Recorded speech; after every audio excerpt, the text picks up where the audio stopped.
बोलिए भारत माता की, भारत माता की, भारत माता की।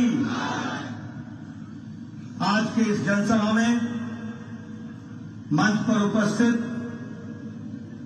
हमारे त्रिपुरा प्रदेश के मुख्यमंत्री सम्माननीय श्री मानिक शाह जी, हमारे यहां के कारबुक के प्रत्याशी श्री असीम त्रिपुरा जी, आगे आ जाएंगे। हमारे प्रत्याशी सुश्री पाताल कन्या जमातिया जी, बहन आगे आ जाएं।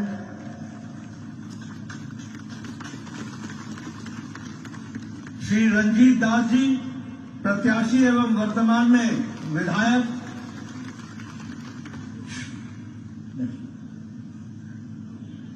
श्री अभिषेक देवराय जी जो प्रत्याशी हैं।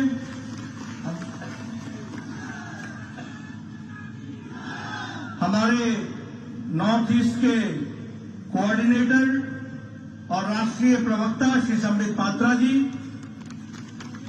हमारे प्रभारी महेंद्र सिंह जी जो उत्तर प्रदेश में पूर्व में मंत्री रहे हैं, हमारे विप्लव घोष जी निवर्तमान विधायक माताबारी, हमारे श्री जवाहर शाह जी प्रदेश अध्यक्ष किसान मोर्चा और वरिष्ठ नेता, और यहां इतनी बड़ी संख्या में एकत्र आए हमारे अमरपुर और अन्य क्षेत्रों के, गोमती जिला के सभी देवियों और सज्जनों और मीडिया के मेरे साथी, प्रिंट मीडिया और इलेक्ट्रॉनिक मीडिया के मेरे साथी, मेरा आज ये सौभाग्य है कि भारतीय जनता पार्टी की ओर से इस विजय संकल्प रैली के माध्यम से हमारे चुनाव प्रचार का प्रारंभ करने का सौभाग्य मुझे मिला है।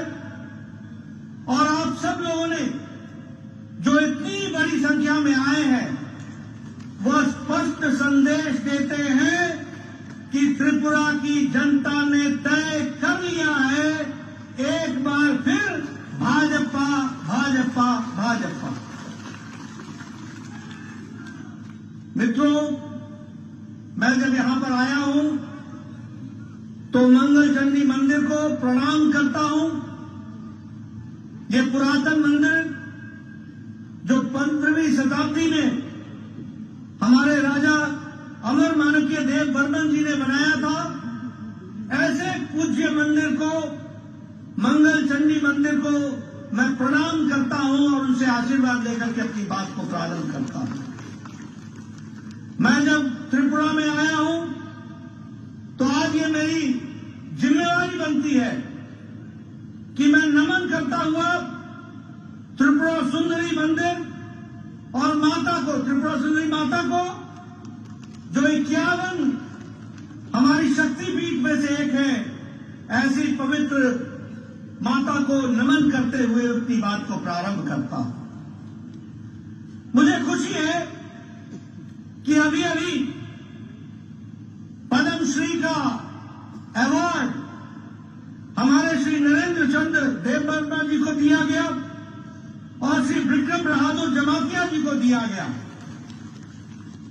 त्रिपुरा की जनता की ओर से उनको मैं बधाई भी देता हूं, उनके परिवार के लोगों को बधाई देता हूं, और उनके द्वारा सामाजिक दृष्टि से जो कार्य किया गया, जो त्रिपुरा के लिए कार्य किया गया, उसके लिए भी मैं बधाई देता हूं और भारत सरकार को, प्रधानमंत्री जी को धन्यवाद देता हूं जिन्होंने इन विभूतियों को पद्मश्री से नवाजा और इनको जो स्थान प्रदान किया है उसके लिए भी मैं बधाई देता हूं। आज मुझे खुशी है कि जब हम 5 साल सरकार में रहने के पश्चात आपके बीच में आते हैं तो हम गौरव से कह सकते हैं, जिस बात को प्रधानमंत्री जी ने 5 साल पहले कहा था कि अगर भारत के दूसरे हिस्से विकास कर सकते हैं तो त्रिपुरा क्यों विकास नहीं कर सकता है। प्रधानमंत्री जी ने कहा था कि अगर विकास की एक लंबी छलांग देश लगा सकता है तो उसमें त्रिपुरा पीछे कैसे रह सकता है। त्रिपुरा को भी आगे आना पड़ेगा और त्रिपुरा ने 5 साल में अपने आप में साबित किया है। विप्लव देव ने और मानिक शाह जी ने यह साबित किया है कि आज ये त्रिपुरा पुराना त्रिपुरा नहीं है, ये नया आकांक्षाओं के साथ खड़ा त्रिपुरा है। मित्रों, ये डबल इंजन की सरकार ने आज त्रिपुरा की तकदीर और तस्वीर को बदल डाला है। आज बदला हुआ त्रिपुरा है। आज केंद्र की तरफ से अभी मानिक शाह जी कह रहे थे, मैं बंगाली में सुन रहा था, उन्होंने उनकी भाषा में वो कह रहे थे कि प्रधानमंत्री जी हमारे गार्जियन है। सही कहा इन्होंने, प्रधानमंत्री जी गार्जियन भी है और उनको नॉर्थ ईस्ट की त्रिपुरा की विशेष चिंता है और इसलिए उन्होंने विशेष रूप से इसको आशीर्वाद दिया है। आज जो आप लोगों का सपोर्ट मिल रहा है इस विजय संकल्प रैली के माध्यम से, वह स्पष्ट संदेश दे रहा है कि त्रिपुरा भारतीय जनता पार्टी के नेतृत्व में आगे बढ़ चला है। अब रुकने वाला नहीं है, बढ़ता ही रहेगा, आगे ही बढ़ेगा। इसके लिए मैं विशेष रूप से आपको धन्यवाद देना चाहता हूं। अभी 2 दिन पहले, 2 दिन नहीं, हमारे 1 तारीख को हमारी वित्त मंत्री निर्मला सीतारमण जी ने आपके सामने देश को बजट उसको हम लोगों के सामने रखा। हमें खुशी है कि ये अमृत काल का पहला बजट है। ये आकांक्षाओं से भरा हुआ बजट है। ये भारत को की नींव को मजबूती प्रदान करने वाला बजट है। ये आम आदमी की चिंता करने वाला बजट है। ये महिलाओं को शक्ति देने वाला बजट है।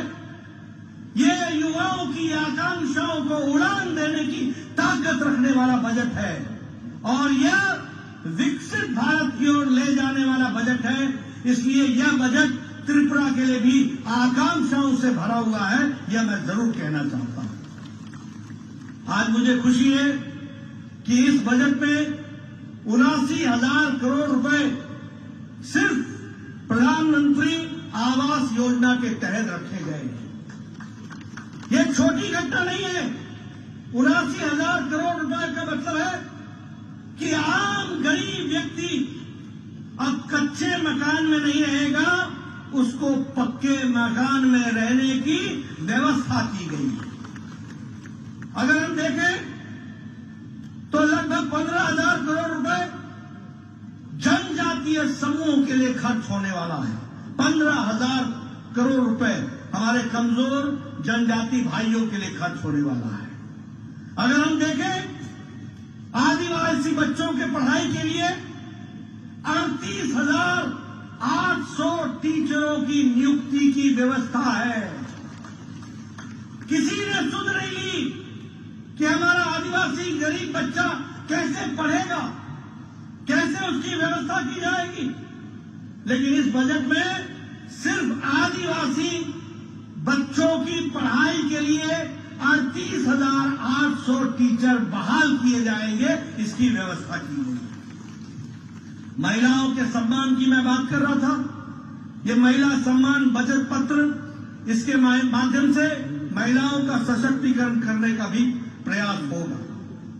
डिजिटल लाइब्रेरी के माध्यम से युवाओं को पढ़ने का अवसर मिलेगा और फिजिकल लाइब्रेरी के माध्यम से पंचायत स्तर तक और म्यूनिसिपैलिटी स्तर तक भी व्यवस्था की जाएगी, ताकि कोई बच्चा जिसकी आकांक्षा पढ़ने की रही है उसको हम उड़ान दे सके, उसको हम आगे बढ़ा सके। इस तरीके की व्यवस्था की गई है। हमारे किसान भाइयों के लिए एग्रीकल्चरल क्रेडिट कार्ड की सब को भी मात्रा बढ़ा दी गई है। 18 लाख करोड़ से बढ़ा करके 20 लाख करोड़ कर दिया गया है। 11% का बढ़ोतरी की गई है, यह भी हमको ध्यान रखना चाहिए। आप याद कीजिए, आज से 9 साल पहले भारत कैसा था?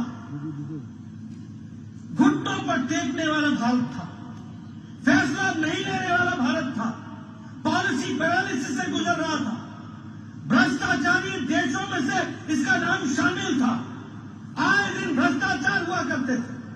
लेकिन प्रधानमंत्री मोदी जी के नेतृत्व में पिछले 9 साल में भारत आकांक्षाओं का भारत बन गया, छलांग लगाने वाला भारत बन गया, विकास की नई झड़ी लगाने वाला भारत बन गया और भारत दुनिया में अपने आप को स्थापित करता हुआ मजबूत राष्ट्र के रूप में खड़ा दिखता भारत दिख गया। ये हमको समझना चाहिए और इसीलिए मोदी जी के नेतृत्व में प्रोएक्टिव, प्रो रिस्पॉन्सिव और प्रो रिस्पॉन्सिबल गवर्नमेंट का काम भारत सरकार ने किया है। मैं यहां देख रहा हूं, आप लोग बैठे हैं, अभी तक अमेरिका में कोरोना का टीकाकरण सिर्फ 76% हुआ है। यूरोप में कोरोना का टीकाकरण सिर्फ 67% हुआ है। लेकिन यहां आप सब लोग बिना मास्क के बैठे हैं और नजदीक नजदीक बैठे हैं और बिना मास्क के बैठे हैं। इसलिए बैठे हैं क्योंकि 130 करोड़ के देश को 220 करोड़ डबल डोज लगा करके प्रधानमंत्री मोदी जी ने सुरक्षा कवच आपको दिया। यह प्रोएक्टिव सरकार, यह वो सरकार जो 9 महीने में एक नहीं 2-2 भारत में बनी हुई वैक्सीन तैयार करती है और एक भारतीयों को 100% वैक्सीनेशन करने का काम दुनिया का सबसे बड़ा वैक्सीनेशन प्रोग्राम, टीकाकरण प्रोग्राम किया गया। जब हम प्रोएक्टिव सरकार बोलते हैं तो यूक्रेन में लड़ाई हुई, युद्ध हुआ, हमारे 32,000 बच्चे पढ़ने के लिए गए हुए थे। 32,000। कोई देश ने यह पहल नहीं की कि अपने बच्चों को वापस लाया जाए, लेकिन प्रधानमंत्री मोदी जी ने एक तरफ पुतिन से बात की, एक समय में ज़ेलेंस्की से बात की, युद्ध को रुकवाया और 32,000 बच्चों को सुरक्षित भारत पहुंचाया। इस तरीके की व्यवस्था की। इसलिए मित्रों, आज ये प्रोएक्टिव सरकार है, लोगों के प्रति समर्पित सरकार है और मुझे खुशी है। एक समय में प्रधानमंत्री स्वर्गीय राजीव गांधी कहते थे कि मैं 1 रुपया भेजता हूं और 85 पैसे पता नहीं किस हाथ में पंजे में फंस जाते थे, पता नहीं कहां चले जाते थे। आज प्रधानमंत्री मोदी जी ने 300 से ज्यादा स्कीमों का पैसा भारत के खजाने से सीधे आपके खाते में डालने का काम किया है, 300 से ज्यादा स्कीमों का। और आपको जानकर के आश्चर्य होगा कि 25 लाख करोड़ रुपए आपके खाते में ट्रांसफर हो चुका है। 25 लाख करोड़। यह बदलता भारत, यह बढ़ता भारत। आज मैं यहां पर आया हूं, आप लोगों को अंग्रेजों का जमाना याद होगा, 200 साल हमारे ऊपर राज किया। लेकिन आपको जानकर आज खुशी होगी कि मोदी जी के नेतृत्व में जो भारत 10वें नंबर की अर्थव्यवस्था थी, वह अब ब्रिटानिया को, ब्रिटिश को, अंग्रेजों को पछाड़ कर 5वें नंबर की अर्थव्यवस्था बन गई है। यह भी हमको याद रखना चाहिए। ऑटोमोबाइल की इंडस्ट्री में भारत 3रे नंबर पर खड़ा है, जापान को पछाड़ करके भारत ऑटोमोबाइल में खड़ा है। आपने सुना होगा, अगर गाड़ियों की बात होती थी तो जापानी गाड़ी की बात होती थी, डैटसन टोयोटा की बात होती थी। आज भारत में गाड़ियां बनने में जापान को पछाड़ करके हम 3रे नंबर पर खड़े हुए हैं और हमारे आगे चाइना और अमेरिका है, बाकी उसके बाद भारत खड़ा। अगर मैं बात करूं स्टील में, इस्पात में, तो भारत 4थे नंबर से छलांग लगा करके 2रे नंबर पर खड़ा हो गया।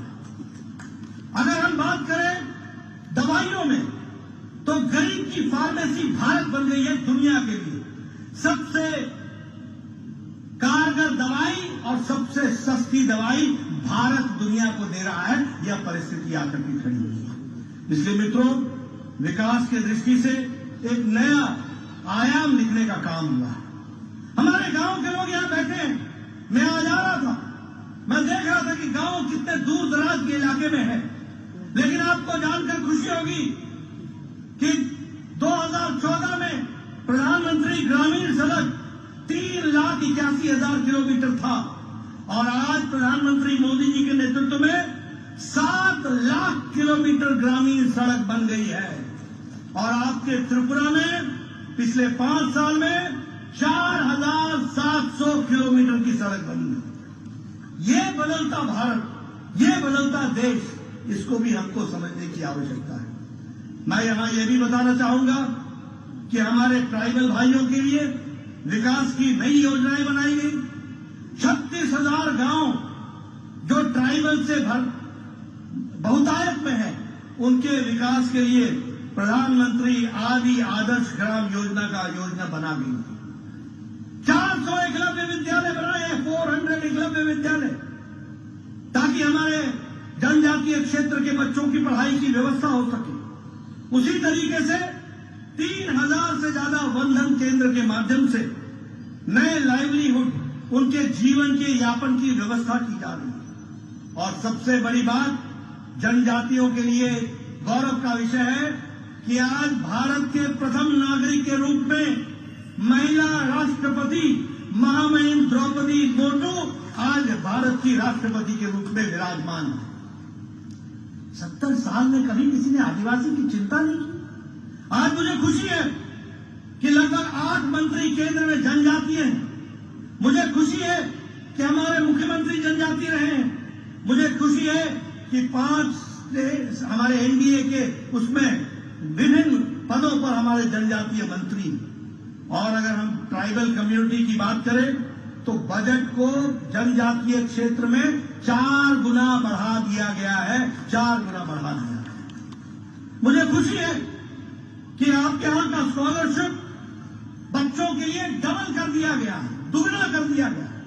मित्रों, ये इसका फायदा आपके बच्चों को मिलने वाला है और आपके माध्यम से, उनके बच्चों के माध्यम से भविष्य उज्जवल होने वाला है। यानी प्रधानमंत्री मोदी जी ने आज की चिंता नहीं की है, आज के साथ साथ आने वाले भविष्य की भी चिंता की है। इस बात को भी हमको याद रखना है। मित्रों, आज बदलता भारत है, बदलता त्रिपुरा है। जब मैं ये कहता हूं तो आप बताइए, बहनें मेरे को बताएंगी, आपको गैस का कनेक्शन मिला है कि नहीं मिला है? मिला है कि नहीं मिला है? बहनें बताइए, गैस का कनेक्शन मिला है कि नहीं मिला है? लगभग 11 करोड़ गैस का कनेक्शन दिया गया है। त्रिपुरा में 2,70,000 गैस का कनेक्शन दिया गया है और अमरपुर में 7,723 गैस का कनेक्शन दिया गया। अब मैं गांव से आता हूं, मैं पहाड़ी इलाके से आता हूं, मैं बताना चाहूंगा, आपको याद होगा कि नहीं होगा, लेकिन मुझे याद है, हमारी माताएं बहनें सुबह 5 बजे उठती थी, जंगलों में जाती थी, लकड़ी काट के लाती थी, फिर लकड़ी से चूल्हा जलाती थी, 200 सिगरेट के बराबर का धुआं अपने फेफड़ों में लेती थी, फूंक फूंक करके लकड़ी का चूल्हा जलाया जाता था। मैं सही बोल रहा हूं कि गलत बोल रहा हूं? सही बोल रहा हूं? होता था कि नहीं होता था? आजकल बहनें टक से लाइटर जलाती हैं, 5 मिनट में चाय, आधे घंटे में भोजन, पतिदेव को खुश कर देती है और परिवार को आगे बढ़ाती है। फर्क पड़ा है कि नहीं पड़ा है? उसी तरीके से प्रधानमंत्री आवास योजना में, मैं प्रधानमंत्री आवास योजना की चर्चा कर रहा था, मानिसा से जी से कर रहा था। मैं 1993 में 1993 में पहली बार विधायक बना था, तो मेरे को मेरा ब्लॉक डेवलपमेंट ऑफिसर आके बोलता था कि इंदिरा आवास योजना में 2 पंचायतों में 1 घर मिला है, 2 पंचायतों में 1 घर इंदिरा आवास योजना में, बताइए किसको देना है? और मैं तकलीफ में पड़ जाता था कि इतने लोगों को देने की आवश्यकता है, 1 घर को मैं कैसे दूंगा, किस गरीब को दूंगा, कैसे बांटूंगा? आज मुझे खुशी है कि हमारे प्रधानमंत्री नरेंद्र मोदी जी हैं, जिन्होंने कहा है कोई गरीब कच्चे मकान में नहीं सोएगा, पक्के मकान में व्यवस्था की जाएगी। और 3,60,00,000 मकान बन चुके हैं और 79,79,000 करोड़ रुपए इस साल के बजट में डाला गया है। और आपको जानकर खुशी होगी कि मानिक शाह के नेतृत्व में 3,80,000 घर त्रिपुरा में बन चुके हैं और अमरपुर में 4,934 घर बन चुके हैं, पक्के मकान। ये परिवर्तन है। प्रधानमंत्री जल जीवन मिशन में हमारे 10 करोड़ घरों तक पानी पहुंचाने की व्यवस्था की जा रही है, जिसमें से 4,25,000 लोगों तक यहां पर त्रिपुरा में पहुंचाया जाएगा और जिसमें से 6,314 कनेक्शन अमरपुर में दिए गए हैं। ये भी हमको याद रखना चाहिए। मित्रों, मैं आपका रिकॉर्ड लेकर के आया हूं, मैं आपको बताने आया हूं, मैं अपना रिपोर्ट कार्ड लेके आया हूं। यहां अमरपुर में विधानसभा में 6,314 हमारे जल जीवन मिशन में कनेक्शन दिए गए हैं। ये भी हमको याद रखना चाहिए। आयुष्मान भारत में 11 करोड़ परिवारों को 5 लाख रुपए का हेल्थ कवर दिया गया है। और मानिक शाह जी ने त्रिपुरा में 13 लाख आयुष्मान कार्ड बांटे हैं, यानी 13 लाख लोग परिवार इसका लाभ उठा सकेंगे जब परिस्थिति आकर के खड़ी हुई है। प्रधानमंत्री गरीब कल्याण अन्न योजना, बताइए राशन मिल रहा है कि नहीं मिल रहा है? राशन मिल रहा है कि नहीं मिल रहा है? राशन मिल रहा है कि नहीं मिल रहा है? 80 करोड़ की जनता को 5 किलो गेहूं या 5 किलो चावल, 1 किलो दाल, मोदी राइस, मोदी री, ये पहुंचाने का काम हुआ है कि नहीं हुआ है? आज भारत की अति गरीबी 1% से कम आ गई है। यह भारत खड़ा हुआ है। हमको इसको समझना पड़ेगा कि किस तरीके से विकास के काम चल रहे हैं। और अगर मैं बात करूं स्वच्छ भारत की, तो लगभग 4,50,000 इज्जत घर त्रिपुरा में बनाए गए हैं। 4,50,000 ये बदलता। और सबसे बड़ी बात 5 साल पहले यहां खून खराबा, यहां बम, यहां स्ट्राइक, यहां इंसर्जेंसी, बताइए थी कि नहीं थी? टेररिज्म था कि नहीं था? गोलियां चलती थी कि नहीं चलती थी? लॉ एंड ऑर्डर समाप्त था कि नहीं था? आपको जानकर खुशी होगी कि नेशनल लिबरेशन फ्रंट त्रिपुरा के साथ बाकायदा भारत सरकार के समझौते के माध्यम से एक एग्रीमेंट हुआ, जिसमें 88 इंसर्जेंट्स ने, उनके कानून ने सरेंडर किया और 44 वेपन्स वो भी सरेंडर किए गए। और आज त्रिपुरा शांतिमय त्रिपुरा हो गया, विकास युक्त त्रिपुरा हो गया। ये भी हमको याद रखना चाहिए।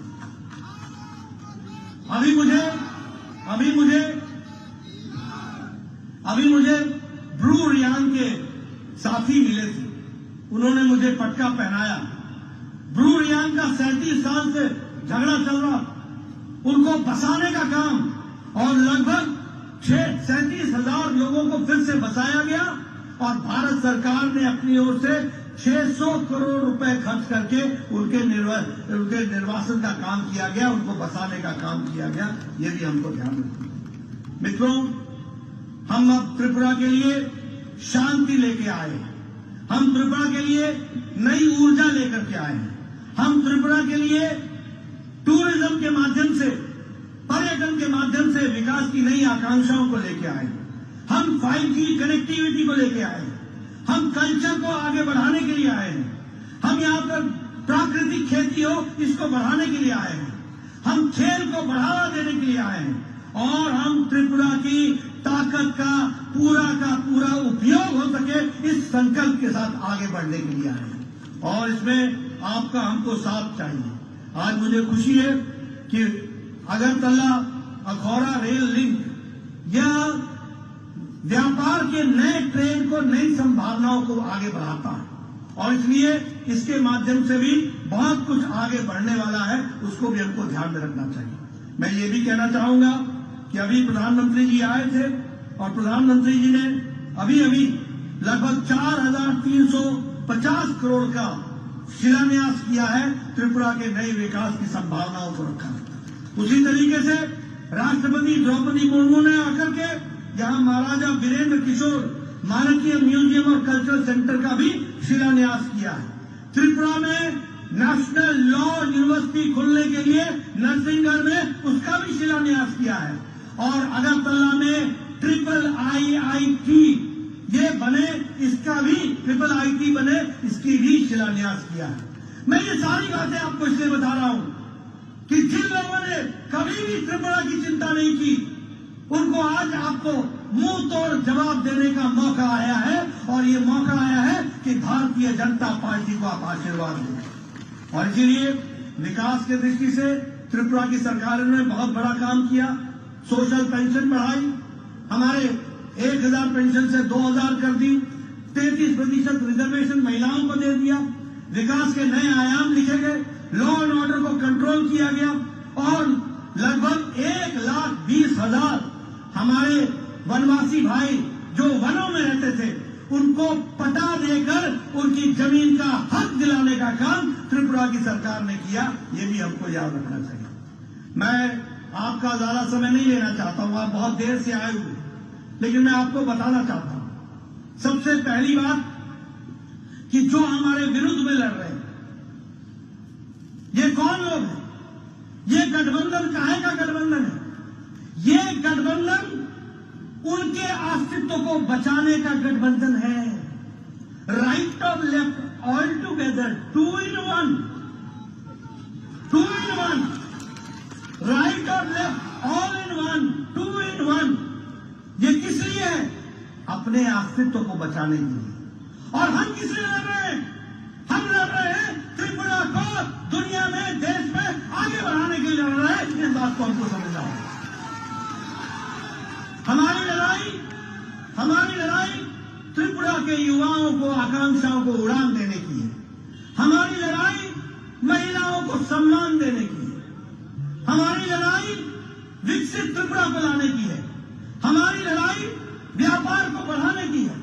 हमारी लड़ाई पर्यटन को बढ़ाने की है। हमारी लड़ाई देश का पर्यटन का लक्ष्य बने तो त्रिपुरा बने और उसका गंतव्य बने तो त्रिपुरा बने, इस बात की लड़ाई है। और वो लड़ाई लड़ रहे हैं अपने अस्तित्व की। बताइए किसको आशीर्वाद मिलना चाहिए? आप बताइए, 5 साल पहले पॉलिटिकल मर्डर होते थे कि नहीं होते थे? होते थे कि नहीं होते थे? घरों में घुसकर ये लाल क्रांति करने वाले लोग घरों में घुसकर अपने राजनीतिक प्रतिद्वंदियों की जीवन लीला समाप्त करते थे कि नहीं करते थे? पुलिस मूक दर्शक रहती थी कि नहीं रहती थी? पुलिस कुछ नहीं करती थी। आज हम ये गौरव के साथ कह सकते हैं कि हमारे भारतीय जनता पार्टी का कार्यकर्ता सुरक्षित है, लेकिन हमारे विरोधी कार्यकर्ता भी, हमारे पार्टी के विरोधी कार्यकर्ताओं को भी प्रजातंत्र में आजादी है, उनकी रक्षा करना भी हमारा काम है और हमने करके दिया। यह है बदलता त्रिपुरा। आप बताइए कांग्रेस के जमाने में भ्रष्टाचार होता था कि नहीं? आप बताइए कम्युनिस्टों के जमाने में भ्रष्टाचार होता था कि नहीं? आप बताइए कांग्रेस के जमाने में अपने राजनीतिक प्रतिद्वंदियों के साथ मारपीट और उनकी जीवन लीला समाप्त करने का काम होता था कि नहीं? आप बताइए कांग्रेस पार्टी के लोग भारतीय जनता पार्टी और अपने विरोधियों के ऊपर अटैक करते थे कि नहीं करते थे? आप बताइए कांग्रेस पार्टी करप्शन करती थी कि नहीं करती थी? आप बताइए कांग्रेस पार्टी कमीशन लेती थी कि नहीं लेती थी? आप बताइए कांग्रेस पार्टी हमारे राशन में से भी चोरी करती थी कि नहीं करती थी? आप बताइए कांग्रेस पार्टी के लोग कमीशन लेते थे कि नहीं लेते थे?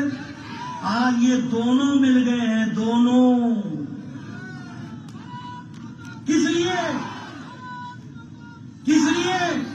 इसलिए कि क्योंकि भारतीय जनता पार्टी के विप्लव देव और मानिक शाह ने त्रिपुरा की जनता को त्रिपुरा का हक दिलाया है, ईमानदारी लाई है, बेईमानी समाप्त की है, ईमानदार सरकार स्थापित की है और गरीबों का हक मिला है।